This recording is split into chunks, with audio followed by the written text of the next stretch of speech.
We're heading off again, finally.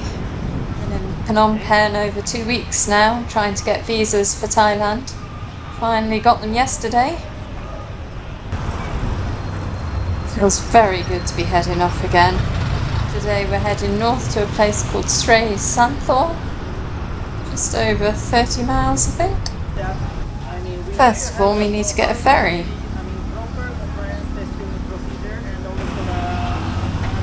Phnom Penh just lies on the west bank of the confluence between the Mekong River and the Tonle Sap River.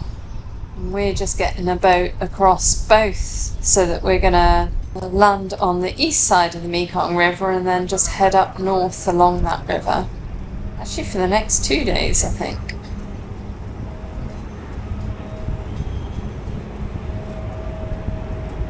We've been able to watch these boats from the balcony of our Airbnb.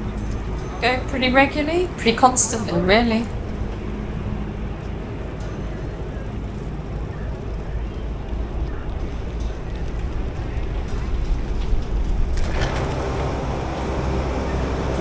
Actually, you can see the Airbnb we stayed in from here. It's in one of those tower blocks in that middle cluster in front of us there. You can really see the difference in colours between these two rivers. We're in the Tonle Sap at the moment on this side and just about to hit the Mekong, which is much bluer. Here we are at the other side. It didn't take very long at all. We've chosen the route up this side because we think it'll be a bit nicer, basically. We should get less of the suburban sprawl as we come out of Phnom Penh. Actually should get into countryside pretty quickly. We're out of the city right away, which is really nice. Getting into open countryside. There's a little bit of light industry around, but nothing much. Mainly just houses. Seeing these ads everywhere for the ruling party. Need to advertise like there's any choice.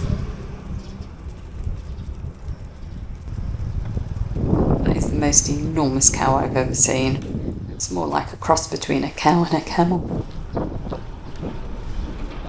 Big Buddhist temple here. 93% of Cambodians are Buddhist, apparently. I've seen quite a few Buddhist monks walking around, actually. In these bright orange robes, and usually not wearing any shoes.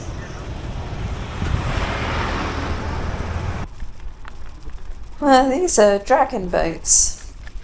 They race these in November during the annual 3-day water festival, apparently.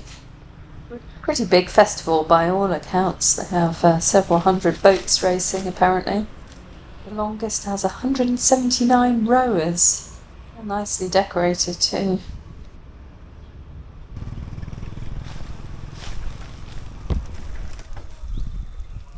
There's another Buddhist temple complex here.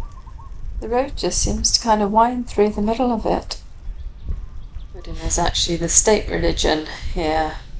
It's taught in public schools and it's publicly funded.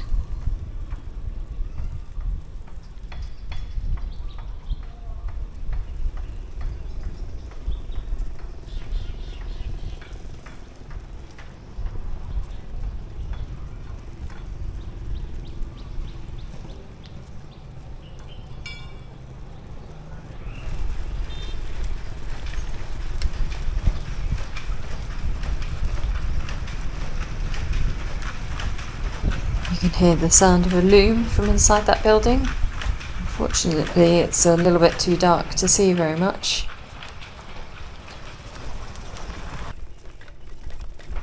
We're properly in the countryside now.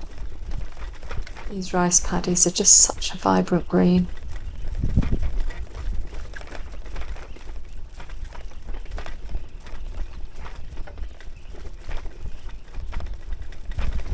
This is the Mekong to our left here.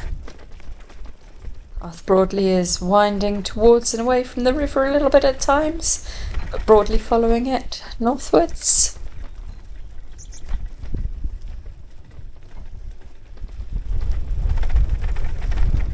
It's feeling relatively cool today after Phnom Penh and the Mekong Delta. The Mekong Delta especially was so humid. There's a little bit of a breeze blowing. I think it's still over 30 degrees. It is lovely being out of the city again though and in open countryside. This stretch in particular, there's hardly anybody about.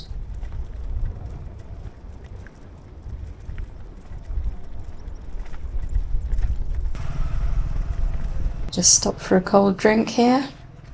It's just a sleepy little village really, and everyone's wanting to come over and say hello, which is quite nice really. We saw this a bit in Vietnam as well, but they tend to bag the fruit whilst it's still on the tree. I guess it's to protect it. Very squarely in mango country here. It's good because I love mangoes. Not too far off our destination now, I don't think. It's been a really lovely ride today. I can't believe it was so quick coming out of Phnom Penh.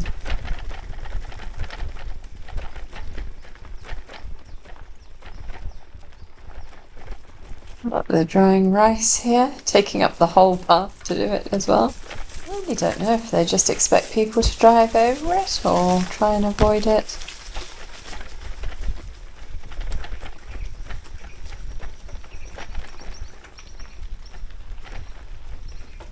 Lovely views of the Mekong here again. It really looks so blue. It doesn't look like this in the Delta area.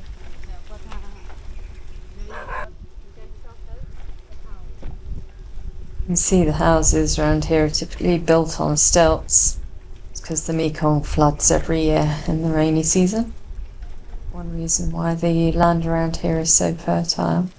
It does obviously also have negative consequences, especially when it's a particularly bad flood. We've not booked a hotel for tonight. It wasn't possible online. It looked like there were maybe 4 hotels in this area, but we've passed the place where 3 of them should have been and they weren't there. Hopefully the 4th one will be.